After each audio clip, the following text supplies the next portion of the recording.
Poisson, bonjour à vous, bienvenue sur ma chaîne pour votre lecture intuitive de ce mois d'octobre 2025. J'espère que tout le monde se porte très bien. Cette lecture vous est adressée que vous soyez signe solaire, signe ascendant ou signe lunaire en Poisson.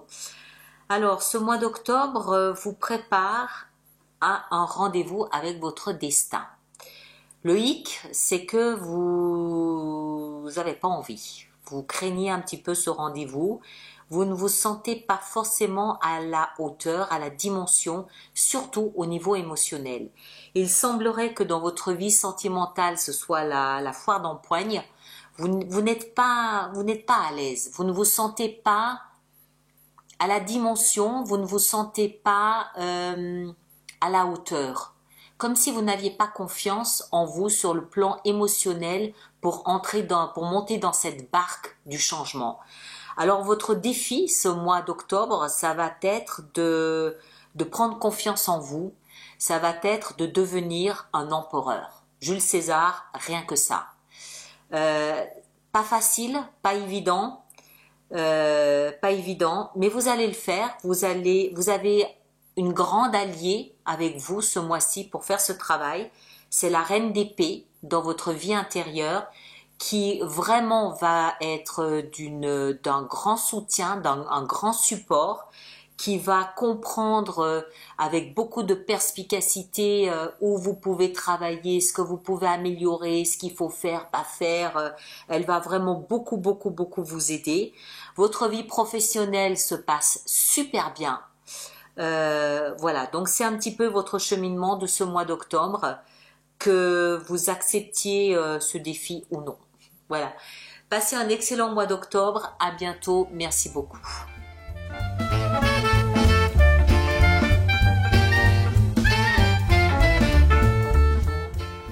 Poisson, mes chers, bonjour à vous. Alors attendez que je range un petit peu tout ça.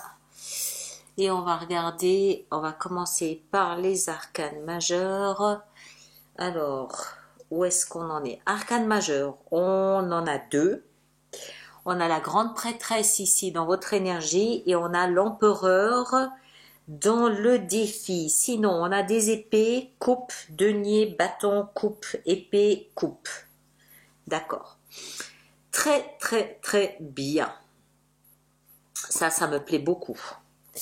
Alors, l'énergie ce mois-ci pour vous accompagner tout au long du mois, on a la roue de fortune. Ce qui signifie que la vie vous réserve des surprises. C'est votre destin qui est en route. C'est votre destin qui est en route. Rien de ce qui se passe au mois de décembre n'est lié au hasard. Ou plutôt si, mais c'était prévu.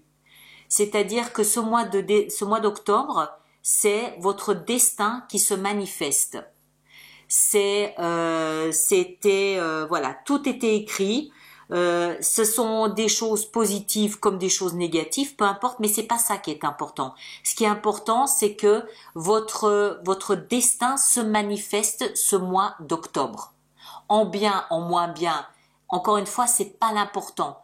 Le sujet n'est pas là. Le sujet, c'est que ce mois-ci, vous avez rendez-vous avec votre destin. Point. Et la vie se charge de vous le rappeler au quotidien. Alors, de toute façon, vous le savez. De toute manière, vous le savez parce que dans votre énergie, vous avez la grande prêtresse. Et la grande prêtresse, vous le savez maintenant, c'est l'énergie de l'instinct, de l'intuition. Vous êtes Poisson, vous êtes le dernier signe du zodiaque, vous avez un petit peu de tous les autres signes, puisque vous avez le chiffre 12, donc votre signe est composé d'un petit peu de tous les autres signes. La grande prêtresse, vous connaissez très bien, vous avez cet instinct, vous avez cette intuition, cette petite voix intérieure, vous la connaissez mieux que personne, c'est dans votre énergie et vous savez parfaitement que vous avez rendez-vous ce mois d'octobre avec votre destin. Et qu'est-ce qu'elle vous susurre, cette petite voix intérieure? Elle vous susurre que c'est le moment de monter dans la barque. Elle vous explique, elle vous fait comprendre que c'est le moment de partir. Elle vous fait comprendre que les zones difficiles et perturbées dans lesquelles vous avez pu être. Je me souviens que le mois dernier, le mois de septembre a été un mois particulier pour vous. Et toutes les zones encore un petit peu turbulentes dans lesquelles vous pourriez vous trouver ce mois d'octobre, il est temps de les laisser derrière vous d'une manière réelle, c'est-à-dire en partant, donc en déménageant, en partant, en quittant une zone, en quittant une ville, en quittant un pays, ou d'une manière symbolique, c'est-à-dire en laissant tout ça derrière vous, en clôturant le dossier. Et c'est ça que cette petite voix intérieure vous dit. Elle vous dit, c'est le moment de clôturer ce dossier parce que c'est votre destin. Vous avez rendez-vous avec ce que la vie a prévu pour vous. D'accord? Il y a une grande notion de destin, de karma ce mois d'octobre, pour tout le monde. Et ça, vous le savez de toute façon, puisque c'est dans votre énergie. Vous, ce que vous voulez le plus, c'est le roi de coupe. Alors, ça peut vouloir dire pas mal de choses. Ça peut vouloir dire beaucoup de choses. On va essayer de résumer. Le roi de coupe peut être un personnage d'un signe d'eau, Cancer, Poisson, Scorpion, dans votre vie, un homme ou une femme, mais qui a beaucoup de caractère, de tempérament comme un roi. Ça peut être quelqu'un de bienveillant à votre égard, que vous souhaitez le plus dans votre vie, mais ça peut aussi être vous qui souhaitez devenir maître de vos émotions. D'accord? À ce stade, j'en sais pas plus. Comme vous avez l'empereur dans le défi, ça peut vouloir expliquer que vous avez envie de maîtriser, de contrôler autant que faire se peut vos émotions. Ce qui va vous aider, c'est de travailler ou de vous instruire à ce niveau-là. 8 de denier nous explique qu'il y a de la marge pour de la performance. Il faut simplement retrousser ses manches, il faut travailler, il faut peaufiner, il faut s'instruire, il faut ne pas relâcher son attention, ne pas relâcher ses efforts et il faut continuer encore et encore et encore et encore à avancer pour essayer d'atteindre un niveau qui soit satisfaisant pour soi. Quel que soit le domaine, hein. Si en l'occurrence c'est maîtriser ses émotions, pour autant qu'on puisse maîtriser une émotion, on va dire, allez, canaliser, tout au moins équilibrer ses émotions, ok, on comprend qu'il faille peut-être s'instruire ou continuer à travailler en ce sens. Maintenant, si c'est autre chose, si c'est un autre domaine, parce qu'on a quand même une carte un petit peu perturbante et perturbée dans la vie sentimentale, donc ça peut être ça. On va y venir. Le défi, c'est l'empereur. Alors, là aussi, il y a plusieurs explications possibles. L'empereur, c'est une énergie qui est dure, elle est difficile. Imaginez cet empereur, imaginez Jules César en face de vous. Hein? Il est dans le défi, ça veut dire qu'il vient vous défier. Vous, petit poisson, vous avez devant vous Jules César. Qu'est-ce que vous faites? Moi, je prends mes jambes à mon cou. Voilà, c'est pas évident. C'est un personnage avec un très fort caractère qui est là devant vous et qui vous défie. Maintenant, si c'est pas un personnage, ça veut dire que c'est une force que vous devez atteindre. D'où le roi de coupe, c'est-à-dire canaliser ses émotions, d'où le travail à faire pour pouvoir canaliser ses émotions et arriver à atteindre cette maîtrise.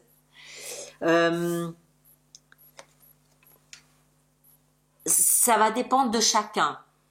Encore une fois, c'est soit un personnage que vous avez en face de vous et qui vous défie, auquel cas il va falloir tenir ce niveau de tension, ou alors, pour pouvoir partir et laisser quelque chose derrière vous, pour relever le défi que la vie vous lance, il va falloir que vous travaillez sur votre niveau émotionnel et que vous arriviez à atteindre ce statut de force, de conviction, de confiance en vous pour être à la hauteur de ce que la vie attend de vous et espère de vous. Ça va être selon chacun. Vous adaptez évidemment en fonction de ce que vous vivez et encore une fois, allez voir votre signe ascendant et lunaire qui peut vous éclairer sur ce qui vous est adressé ce mois-ci.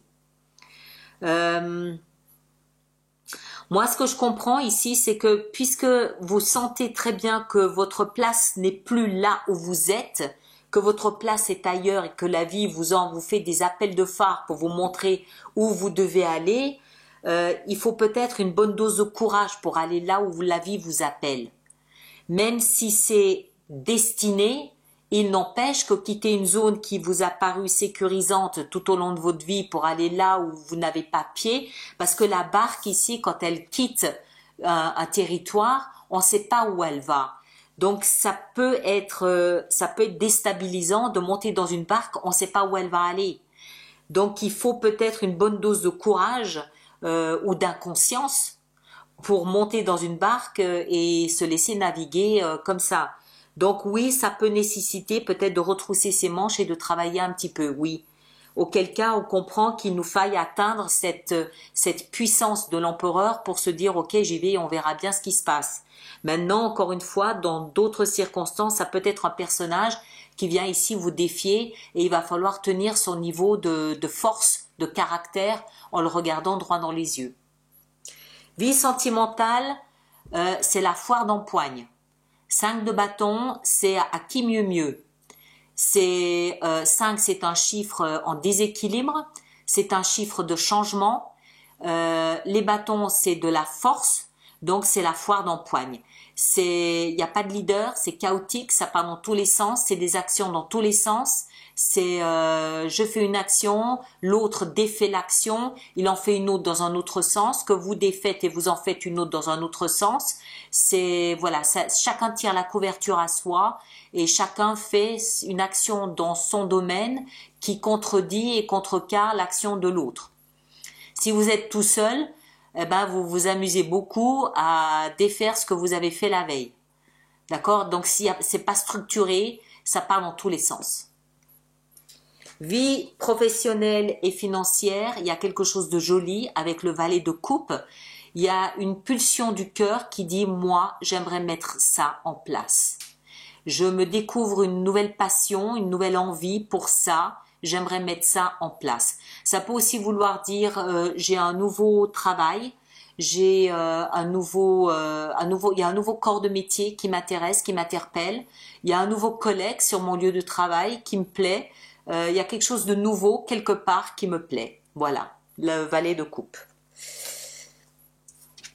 Vie intérieure, la reine d'épée. La reine d'épée, vie intérieure, j'aime bien. Ça veut dire je laisse pas trop de place aux émotions ce mois-ci. Même si j'aimerais canaliser au mieux, avec le roi de coupe ici, j'aimerais canaliser au mieux mes émotions, j'essaye de me montrer plus finot et j'essaye d'utiliser mes neurones à bon escient, à la bonne heure, vous allez me dire. La reine d'épée, elle est très fine dans son analyse de la situation. On est dans la vie intérieure, hein.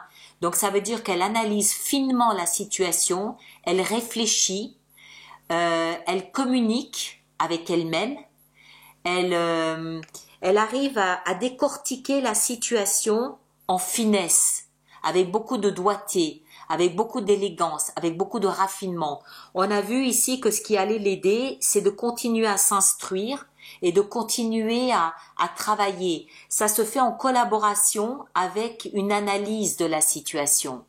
Elle comprend où sont les domaines où elle doit persévérer, les domaines où elle doit lever le pied, les domaines où elle doit faire appel à de l'aide extérieure. Elle analyse la situation avec beaucoup de délicatesse et de perspicacité et elle met en œuvre l'aide où elle applique les fruits de son analyse là où c'est nécessaire. Et elle avance comme ça durant le mois d'octobre. Quand je dis elle, c'est il aussi. Hein, elle, c'est juste l'énergie du yin plutôt que du yang, avec tout la perception féminine, c'est-à-dire la sensibilité plutôt que la combativité de l'énergie masculine. Mais c'est valable pour les hommes aussi. Et en fin de mois, 6 de coupe qui nous explique qu'il y a un regain de douceur en fin de mois. Alors, ça peut vouloir nous dire que vous revenez en arrière, oui, mais je ne crois pas. Moi, je le perçois plus comme un regain de douceur. 6 de coupe, c'est la nostalgie du passé, mais ça peut aussi être je m'entoure de douceur du passé. Ça ne veut pas dire que je retourne dans le passé. Ça peut vouloir dire je prends le passé et je le ramène au présent. Je prends la beauté du passé, la douceur du passé et je l'amène au présent là où je suis parce que ça me fait du bien. Tout simplement. Je prends un exemple tout bête. Si quand j'étais enfant, je me récompensais avec une barre de chocolat, là, dans le présent, je récupère cette douceur du passé, je la ramène au présent parce que j'en ai envie. Tout simplement. Je vais rechercher ou je me plonge dans les photos, dans les souvenirs du passé parce que je ramène une douceur du passé au présent. Pour moi, c'est plus quelque chose comme ça. Mais on va le voir de toute façon avec l'extension. Donc, un mois, somme toute, où vous avancez parce que vous avez rendez-vous avec votre destin, mais il y a du pain sur la planche, mais vous le faites. Il y a juste au niveau sentimental où c'est un peu n'importe quoi, mais c'est le seul domaine. Le reste est structuré, le reste est bien structuré, est bien catalogué, est bien maîtrisé, et il y a une belle architecture d'avancement, sauf au niveau sentimental. Et c'est pour ça, à mon avis, que le roi de coupe est là. Alors, ceux d'entre vous qui ont eu un abonnement aux extensions, je vous laisse aller les trouver. Et puis ceux d'entre vous qui êtes nouveaux sur ma chaîne, je vous laisse vous rendre sur mon site internet où vous trouverez donc la boutique avec l'extension de cette lecture et d'autres produits comme des abonnements ou les projections ou la vie sentimentale ou des choses comme ça, d'accord? Alors, voyons voir dans votre énergie ici ce qu'on a. On a la 2 d'épée, ok? Ici, dans ce que vous désirez le plus avec le roi de coupe, on a la reine de bâton. Ce qui va vous aider, la 8 de denier, nous avons l'empereur, le même qu'on a dans le défi. Et dans le défi, donc, nous avons la force. Waouh! Ok? Vie sentimentale, on a la reine de denier, ok. Dans la vie professionnelle, nous avons le chevalier de coupe, très bien. La reine d'épée dans la vie intérieure, nous avons le valet de denier, très bien. Et en fin de mois, avec cette 6 de coupe, nous avons le roi de bâton, très bien.